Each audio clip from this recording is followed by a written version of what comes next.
VOA Afrique. Depuis le départ cette année des présidentes Ellen Johnson Sirleaf du Libéria et Amina Gorib Fakim de l'île Maurice, plus aucune femme n'est à la tête d'un pays africain. Les femmes et la conquête du pouvoir politique en Afrique, c'est le thème de cette nouvelle édition. Et pourtant, le continent africain est parmi les meilleurs élèves dans la représentation des femmes en politique, même si leur influence reste limitée. L'ascension des femmes au pouvoir, mythe ou réalité? Les quotas imposés dans différents pays ont-ils changé la donne? Pourquoi l'écart persiste-t-il entre les hommes et les femmes? Quelles sont les difficultés et obstacles du pouvoir africain au féminin? Autant de questions que nous aborderons dans Washington Forum.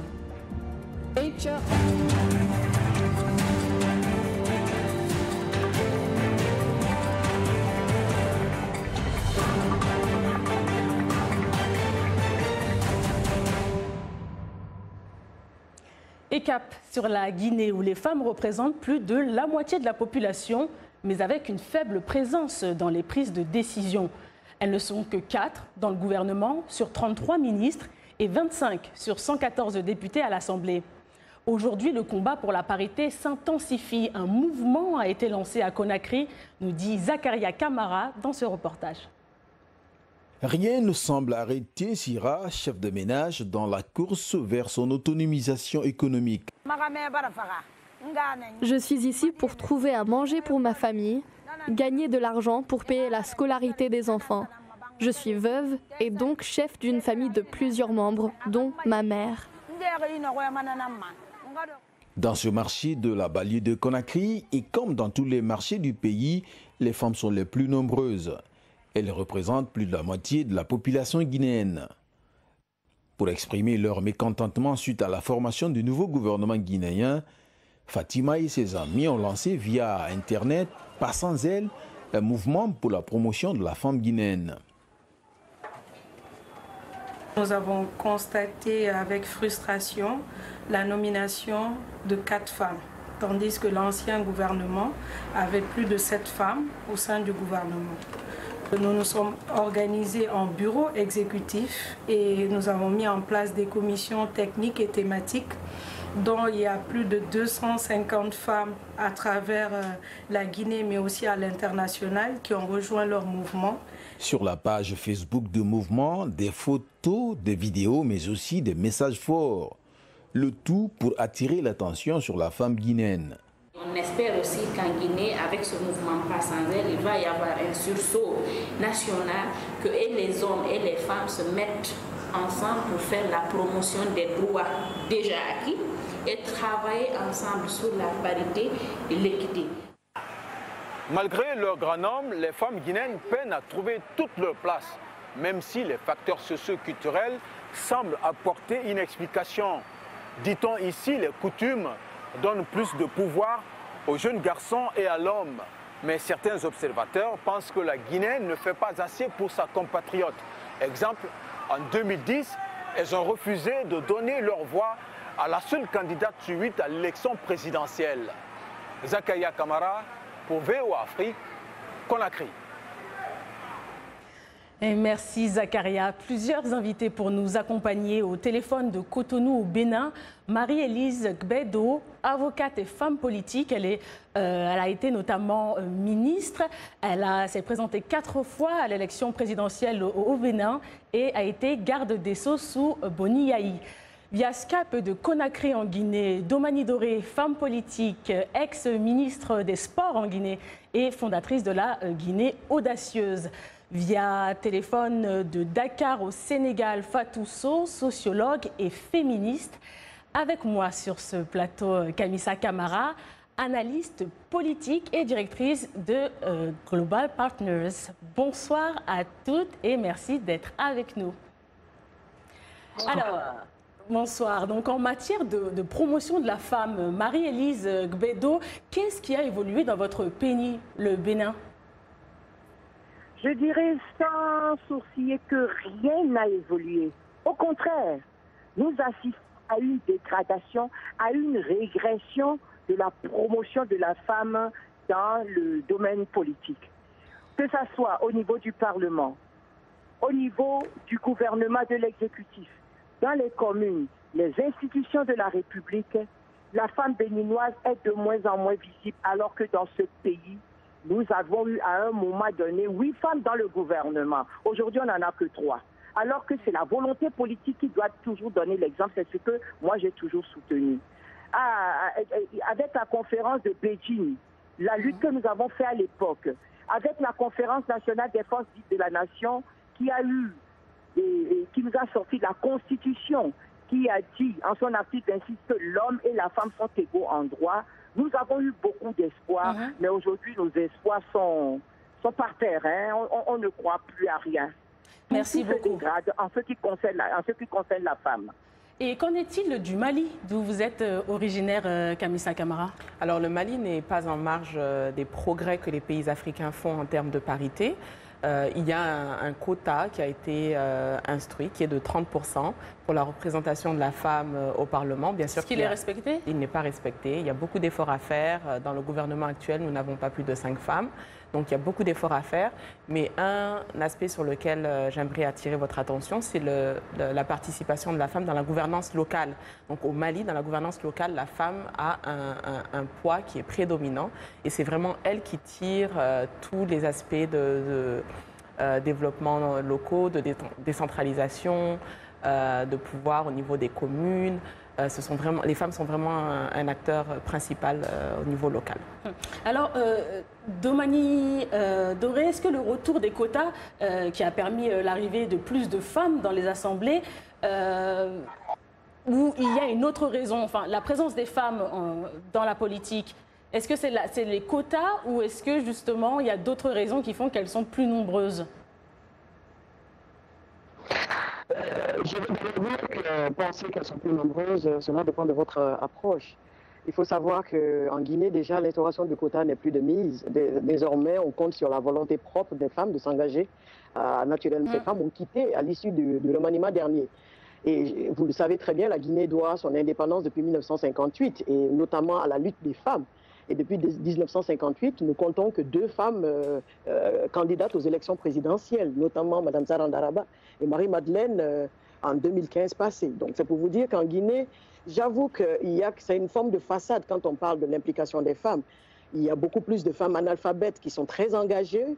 Mais malheureusement, celles qui ont la capacité de lire et écrire se font de moins en moins présentes. Nous savons tous les raisons. La plupart estiment que c'est un domaine trop sauvage, un domaine trop compliqué, où les contradictions sont parfois très agressives. Et du coup, il y a très peu de femmes capables de mesurer l'enjeu, s'investir. Et naturellement, celles engagées sur le plan politique, apparemment pour les mobilisations de masse, comme dans tous les pays, vous constaterez que les femmes sont devant de la scène. Mais lorsqu'il s'agit de la redistribution, en tout cas en termes de partage de pouvoir, elles sont de moins en moins absentes. Merci beaucoup pour votre commentaire. Fatousso, quelles sont les femmes sur le continent qui ont retenu votre attention dans leur parcours? Alors, je vais donner une réponse qui est courante. Mais pour moi, Winnie Mandela est ma femme politique préférée. Parce qu'elle s'est battue dans un contexte extrêmement difficile, un contexte de racisme, de ségrégation, où elle pouvait mourir à tous les coups. Mandela a été en prison pendant 27 ans, c'est elle qui a maintenu le mouvement.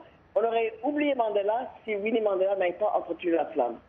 Et bien après, une fois que l'Afrique du Sud a retrouvé une vie normale en politique, cette femme a continué à se battre. Pour moi, elle reste un symbole très, très, très fort. Parce que quand ça faisait mal, elle était là. Oui, vous avez une autre femme en tête? Une femme en tête? Alors, je vais peut-être prendre seulement des anciennes, hein, mais je pense également à Awa Keïta. Awa Keïta a été quand même l'une des premières femmes députées dans l'Assemblée de ce qu'on appelait le Soudan à l'époque. Elle était la première femme députée et elle s'était beaucoup battue comme syndicaliste. Et elle avait mené des batailles qui ont vraiment abouti à l'indépendance du Soudan de l'époque. Donc là, vous parlez du Mali, mais aussi au Sénégal, vous avez eu aussi la première ministre. Bien sûr, non. Au Sénégal, je pourrais citer Caroline Diop, qui est vraiment elle est symbole parce qu'elle était la première femme députée. Mais elle est députée d'ailleurs dans un contexte difficile Parce que la femme dans notre politique est la cousine de Senghor, donc on pourrait penser que le népotisme a agi là, mais en fait c'est une femme qui s'est beaucoup battue contre les colons.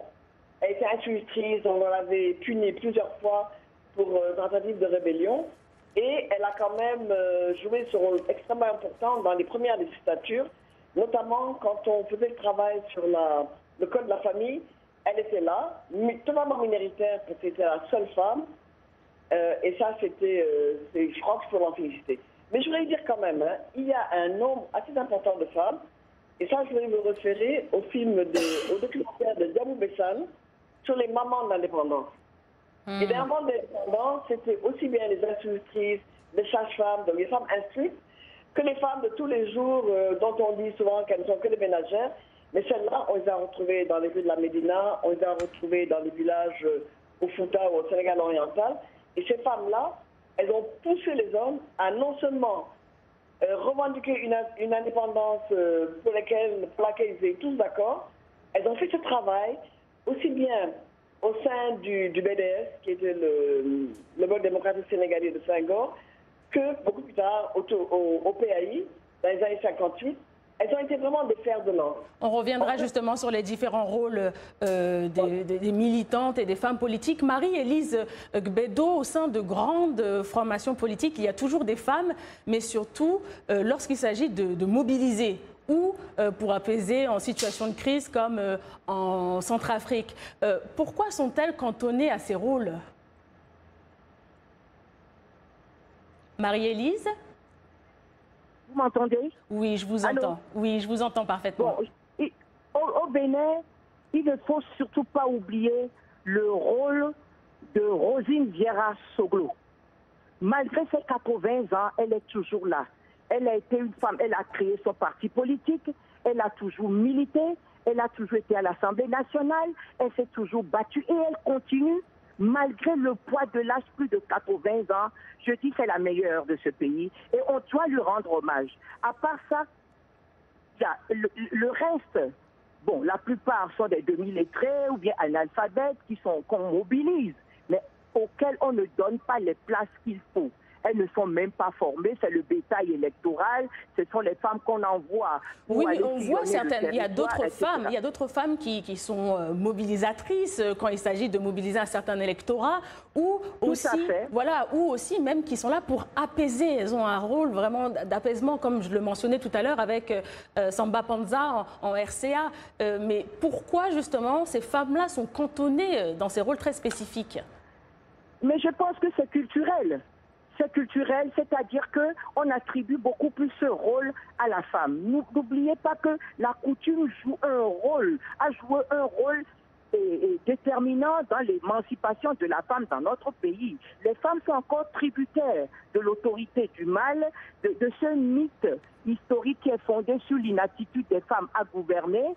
Et c'est ça qui a justifié l'absence des femmes dans la sphère publique.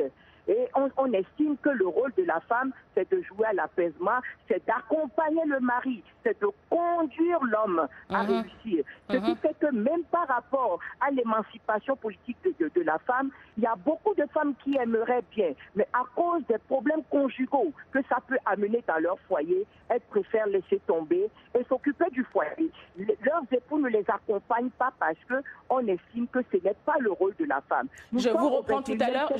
Oui, effectivement, je vous reprends. Ça n'a l'air de rien, mais ça continue. Oui, mais quand même, il y a un pays qui est bon élève là, dans ce type de représentation de femmes en politique, et c'est le Rwanda. Pourquoi, Kamisa Kamara, selon vous? Alors, c'est d'abord le nombre très élevé de femmes dans le Parlement, qui est à plus de 50%. Et je pense que c'est vraiment le leader mondial en termes de représentation de la femme dans le Parlement. Mais ce qu'on oublie de dire, c'est que le Rwanda a réussi à atteindre son quota de parité après un génocide. Et vous verrez que dans le monde entier, et surtout en Afrique, la représentation des femmes monte en flèche, justement lorsque on se retrouve dans une situation post-conflit. C'est le Libéria, après une guerre civile, qui a réussi à élire la première femme présidente en Afrique. En Afrique du Sud, c'est après une période apartheid qu'on a réussi à avoir une constitution qui donne beaucoup de pouvoir aux femmes, et au Rwanda, bien sûr, donc un quota de plus de 50% des femmes parce que le Rwanda est sorti d'un génocide et les femmes, pendant cette période de crise, portaient des rôles non traditionnels, ce qui a fait qu'après la crise, elles ont réussi à récupérer les mouvements politiques et à s'imposer comme des acteurs principaux. Domani Doré, très rapidement, on n'a pas entendu beaucoup de voix féminines pourtant s'élever lorsque l'opposante rwandaise Diane Rwigara ou même Victoire Ingabire ont été jetées en prison. Un commentaire? Il faut savoir que pour moi qui ai séjourné, bien qu'un court séjour au Rwanda, j'ai eu le temps de pouvoir discuter avec des parlementaires et surtout avec des citoyens lambda. Et les femmes, elles voient le président Kagame comme quelqu'un qui a réussi à mettre les femmes de son côté de façon totale. Il est très soutenu par la frange féminine de sa population. Et du coup, avoir des opposantes de ce sexe à ce monsieur qui aujourd'hui, comme il l'appelle là-bas, un don du ciel, il a été assez compliqué de se rendre compte que ces opposantes n'ont pas bénéficié du soutien de cette masse de femmes qui auraient pu peut-être changer quelque chose à cela. Il faut noter que il y a ce qu'on appelle les intérêts politiques, naturellement, au positionnement d'une femme X ou Y face à une crise. Et si vous me permettez, je reviens un peu sur les exemples que vous étiez en train de chercher à faire citer par... Je vais devoir vous couper parce que Washington Forum revient après cette très courte pause.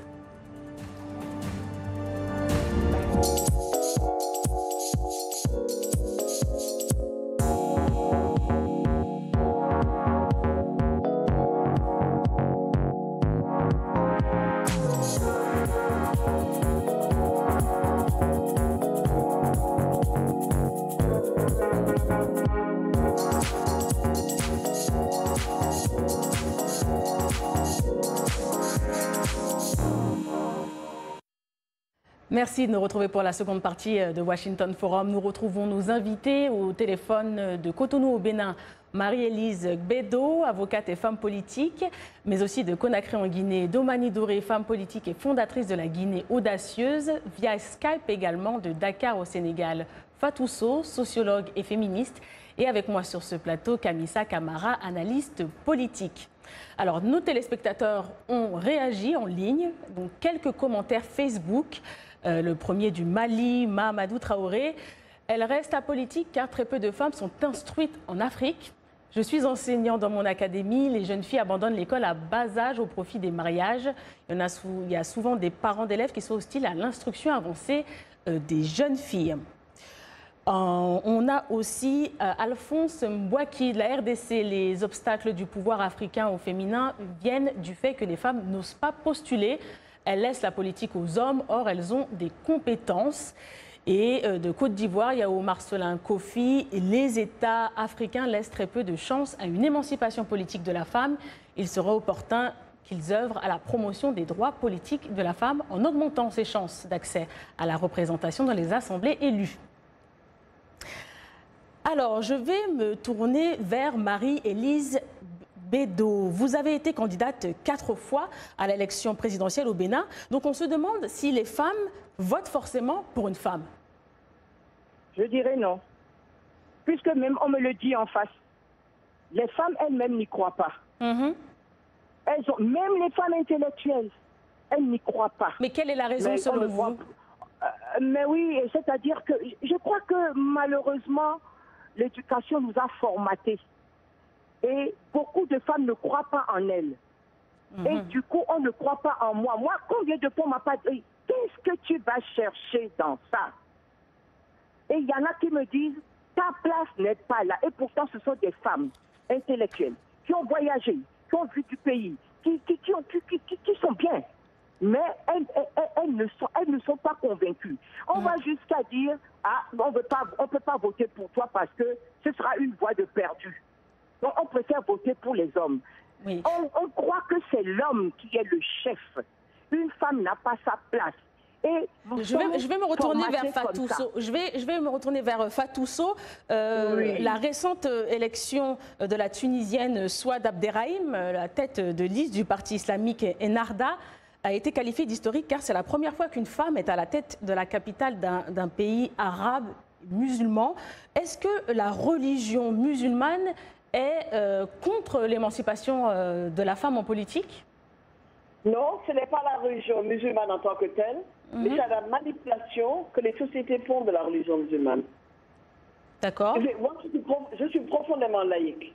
Donc j'estime que la religion ne parle pas, la religion ne dit pas, la religion ne l'agite pas. Ce sont les individus qui agitent la religion, qui leur interdisent au nom de la religion de conduire des voitures ou qui leur imposent de porter le voile au nom de la religion, mais la religion ne parle pas. Donc je pense qu'il y a cette manipulation de la religion qui fait que c'est extrêmement difficile. Vous savez, je pensais à Faïda Shahid, Leila Shahid, représentante de Palestine. Elle est musulmane dans un monde musulman où il y a la Hamas qui est là et dans le parti d'en face, mais elle a sa voix. Alors ce sont des individus qui, sous prétexte d'islam, sous prétexte d'islam, mais on a retrouvé ça dans d'autres pays hein, avec d'autres religions, où les gens n'ont pas tellement leur place.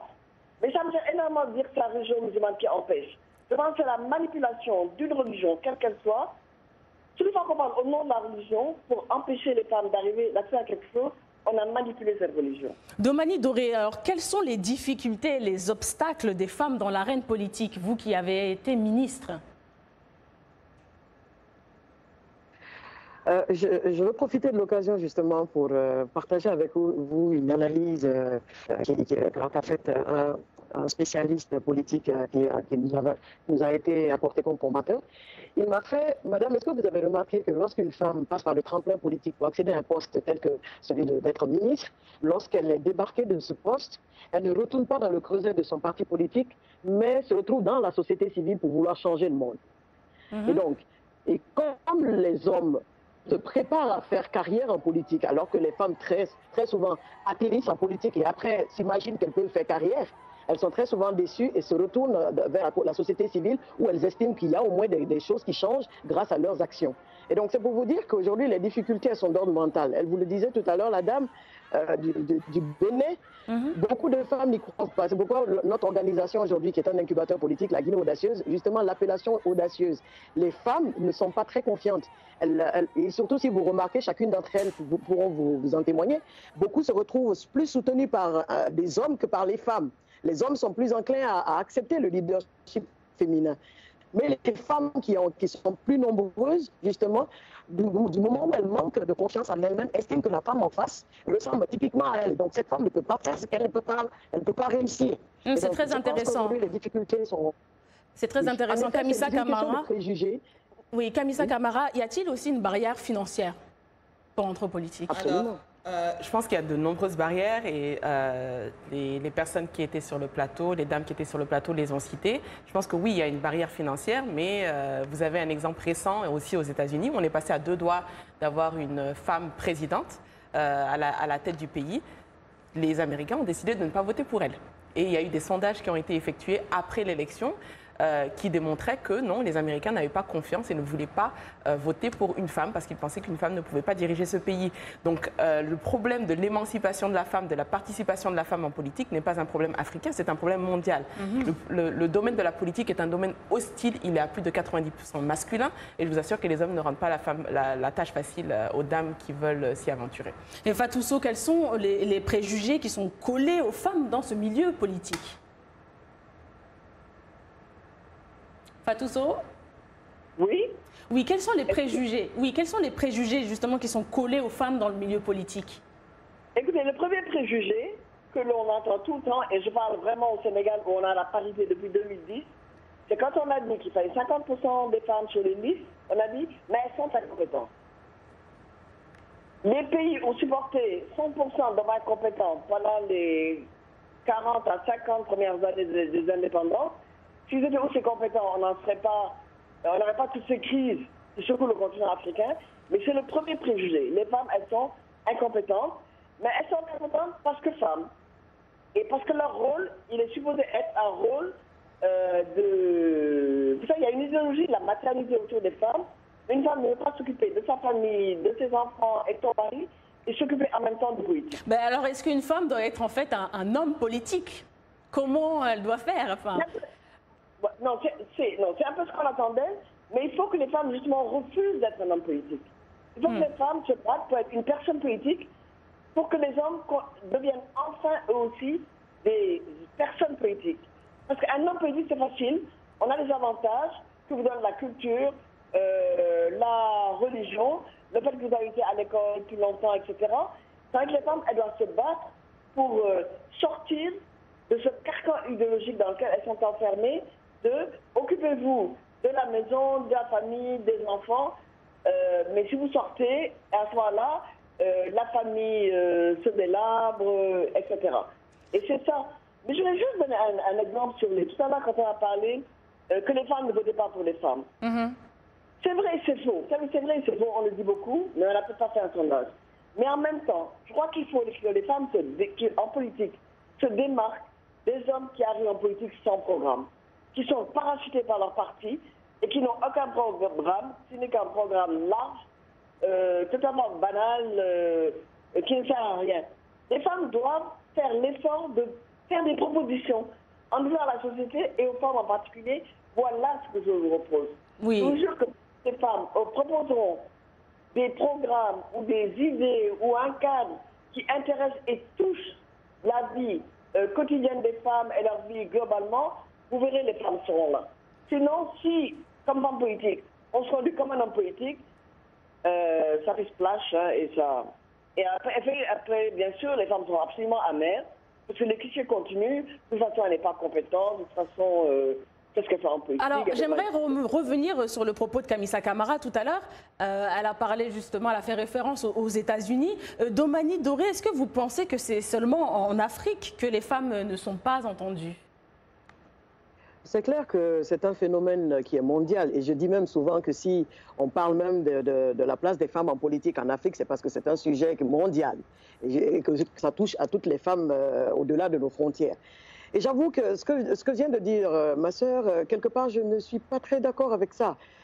La question n'est pas que les femmes ne font pas de bonnes offres. Les femmes ont de bonnes offres parce qu'elles s'appuient souvent sur des questions qui touchent vraiment à l'amélioration des conditions de vie des populations et surtout celles en milieu rural, sur les questions de santé, de maternité, des questions alimentaires, des questions de... Bref, en tout cas, tout ce qui touche en tout cas à la vie des enfants dans le foyer, tout ce qui intéresse les femmes en général.